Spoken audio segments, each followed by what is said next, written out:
еден од најважните амандмани кои што СДСМ и коалицијата го поднесе, тоа беше амандманот за финансиска поддршка на настраданите и повредените во пожарот во дискотеката Пулс во Кочани.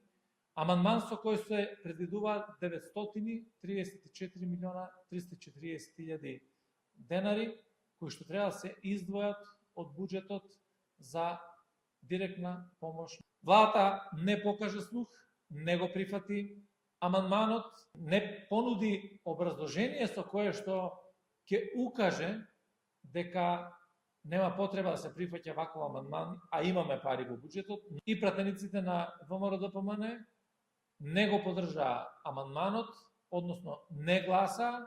Дури понудивме како пратеничка група, ако се прифати овој амандман за Кочани, тогаш сите останати амандмани кои што ги поднесовме на предлог ребалансот на буџетот, како пратеничка група да ги повлечеме и да немаме расправа, заради тоа што сметаме дека нема поважна тема од оваа во моментот во Македонија. Патувам еден апел до владата, апел до владеачките партии ВМРО-ДПМН, знам и Влен, бидејќи сега во моментот ќе се креира и новиот буџет за 2026 година, нека таму предвидат финансиски средства кои што би биле доволни за финансиска поддршка на семејствата на загинатите и на повредените.